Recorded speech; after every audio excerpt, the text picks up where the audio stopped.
An old friend of y'all's, Bill Spooner, had some comments. He said, quote, I get asked all the time, who are some of the tough guys, some of the bad guys? And when I tell them that Chris Paul, in my 32 years in the league, was one of the biggest a-holes I ever dealt with. Wow. They say, not Rasheed Wallace? Or nothing like Paul. And they're like, oh, he seems like such a nice guy.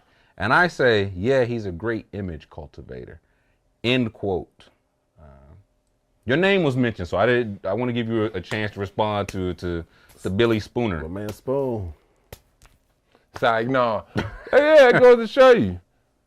I ain't gonna say no other shit. I'm gonna just let you know you out there fucking cheating, plain and simple. You know, I ain't gotta do all the other song and dance shit. I ain't gotta have the little secret meetings with you, all that shit like, you know, the guards do. All that. Nah. So, but I'm pretty sure Chris Paul has said a lot of things to him personally, or might know something about him personally, because I can't recall him throwing Chris Paul out no games. I mean, I could be wrong. Somebody will have the. I could be wrong. Somebody's gonna do the history. I can't recall it. You know what I'm saying? I always thought Chris Paul had beef with Scott Foster. Yeah, that's who I thought he always had beef with. I didn't know that. I mean, multiple refs can hate Chris Paul. Yeah. No, true. But I never heard about, you know, Spooner. Yeah. And then, you know, all this shit is new. Yeah. So, you know, I didn't hear about that when we were playing or even after I got finished playing. Wow. I can't believe they put Chris Paul on this crazy fool's level. That's what I'm tripping off of. People were surprised. They said it wasn't Rasheed. He wasn't the worst human being you've ever met. In my opinion, he is. That's if we're keeping it real. I mean, but you know, I played with CP in New Orleans, and you know, CP is one of the smartest guys I've ever met. And he talks good. He has a good his verbiage, and he'll say some stuff to you, and you'll be like, hold on, what? And he's slick with it. Like, you know, almost when you see that clip. When he was talking to Steve Kerr, he was laughing, and then he kind of went to a serious face. That's CP in a nutshell right there. Like, he know how to finesse anybody. Like, I mean, he's good. He's a great dude. I'm talking about CP is top to bottom a great dude. But when in competitive situations, oh, you never know what he might do. You know, you never know what CP might do. Hilarious guy, funny, great dude. But I could see that because if you ever watch he always talking to the rest, kind of like Luka. Luka probably take over CP when he retired because he talks to him so much. Take over the crown. Yeah, he's gonna take over the crown. But you know, you in the point guard and you kind of trying to control everything. You probably get chippy. So I can see that. You know, but all in all, CP's a great guy, but he can probably be a little bit of an asshole maybe on the court because you gotta want to talk shit about me. But you gotta be though. But you gotta be in a competitive situation and competitive stuff every night. You gotta have some asshole to you to be able to have an edge. You know what I mean? And I think that's his edge, to have a little asshole to him. I didn't have that edge. I didn't have an asshole. Careful. Edge. I'm not an asshole. Be careful of that. That Billy Spooner confirmed you or not. Yeah, I'm not an asshole, Bonzi. Thank you. It's already said. It's already been said. Your boy Jeff Van Gundy was in the news a little too. The NBA didn't appreciate Jeff Van Gundy's criticism of the league's officiating. Complained about it to ESPN. They said they didn't get him fired. I'm sure they say a lot of things. He's on sabbatical. He's I guess, consultant now with the Celtics, so he about to get that ring, maybe. Good. I mean, not to you, but not to your prediction. Because you didn't predict them to win the ring. You predicted them to lose the series, so they're not going to win the ring. Yeah.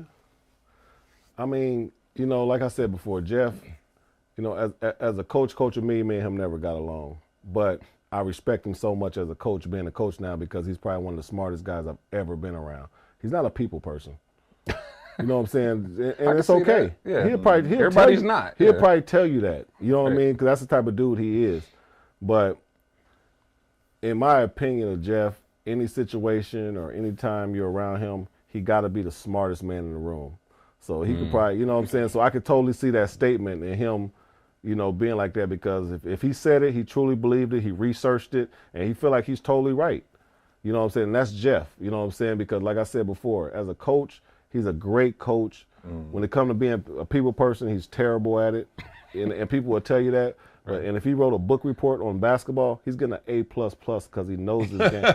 Like, he knows his game. A++. Oh, because he knows his game. Like, teacher-wise, he knows his game because he knows it. But if he wrote a friend book report, you know what I mean. But just minus. Yeah, he's a great coach, man. But just when you terms of trying to be cool with him, like he's not that. And he'll tell you that. Ain't no disrespect, but I didn't understand it when I played with him. But I respect him more since I've been away from him because I get it.